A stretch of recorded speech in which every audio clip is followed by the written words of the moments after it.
Welcome to The Explainer. Today, we're diving into the story of the Gaza aid flotillas. Now, this is a civilian movement that has time and again challenged a full-on military blockade. It's really a story about defiance, about strategy, and some seriously high-stakes activism out on the open sea.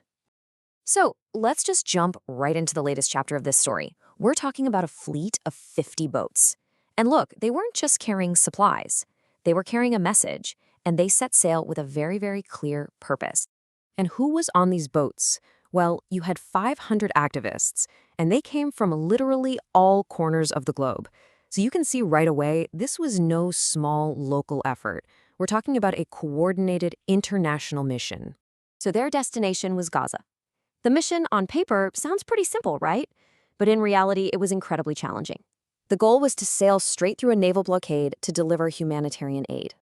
But as we've seen happen so many times before, they never actually made it. The entire fleet was intercepted by Israeli forces, and every single person on board was arrested. Okay, so this all begs a really big question. Where in the world did this audacious idea even come from? I mean, a civilian fleet deciding to take on a modern military? Who's the mastermind behind this whole global movement? Well, believe it or not, our source material traces this entire global movement back to just one person, one man, and a really pivotal experience he had more than 20 years ago. So this Australian activist, Michael Sheikh, had been visiting Palestine, and he ended up getting arrested. And it was right there, inside an Israeli jail cell, where he cooked up this radical new plan. He figured, he was probably never going to be allowed back in by land, so he had to think of something else. And his idea, it was actually brilliantly simple. If the land route was closed, well, he'd just have to try by sea. He started imagining what he called a global flotilla, which is just a Spanish word for a small group of boats, all sailing together from around the world. But wait, where did he get such an unusual idea? It turns out this whole concept of a civilian armada sailing into a conflict zone, it wasn't entirely new. Sheikh actually got his inspiration from one of the most famous events in modern history. Yeah, that's right. Our source material points directly to the legendary Dunkirk evacuation during World War II. You remember the story, right? Hundreds of thousands of soldiers were trapped, and they weren't rescued by some big, formal navy. Nope, they were saved by a fleet of ordinary people in their own little private boats. And that's the parallel Sheikh saw so clearly. I mean, think about it. In both cases, you've got civilian boats on a very specific mission going up against a powerful military. It's the exact same core idea, just, applied to a different time and a totally different conflict. So how does an idea born in a jail cell turn into a global movement? Well, after Sheikh got out, he started fundraising. The very first attempt back in 2008 was tiny, just 2 boats. But, and this is the crucial part, it actually worked. They made it to Gaza. And that one small success, it was the spark that lit a much, much bigger fire.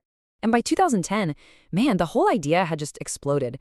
The next flotilla wasn't 2 little boats. We're talking 6 large ships carrying a massive 10,000 tons of supplies. And this time, they had some serious international backing, including support from Turkey. But as you can imagine, this bigger scale and all the media visibility led to a really violent and tragic confrontation. Israeli forces raided the ships, and in the chaos that followed, 10 unarmed activists were killed. The aid was seized, and the whole incident just sparked this massive wave of international outrage. Now, you would think that after something like that, that would be the end of it, right? But it wasn't. Our source says that even after that deadly incident, the movement just kept going. They launched multiple flotillas over the next decade, and yep, every single one of them was intercepted. And that brings us right back to where we started, with the most recent flotilla. So let's take a closer look. Who exactly were these people on board those 50 boats?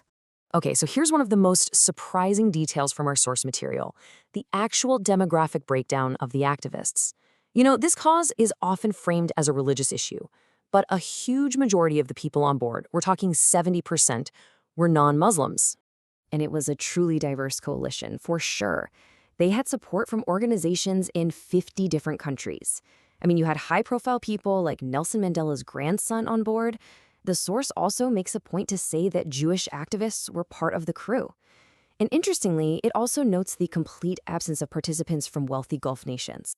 So their journey started all the way over in Spain, and they picked up more boats as they went. But just as they got near the coast of Gaza, they were confronted.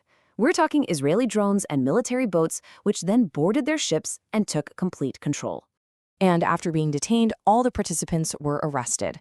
Then an Israeli security advisor was quoted in the media calling the activists, and I'm quoting here, a group of terrorists. Which, of course, leads us to the most important question of all. If the aid never got there and everyone just got arrested, was the whole thing a failure? I mean, what was the point? Well, the source material argues for a totally different way of looking at it. Sure, the tactical goal, delivering the aid, that failed.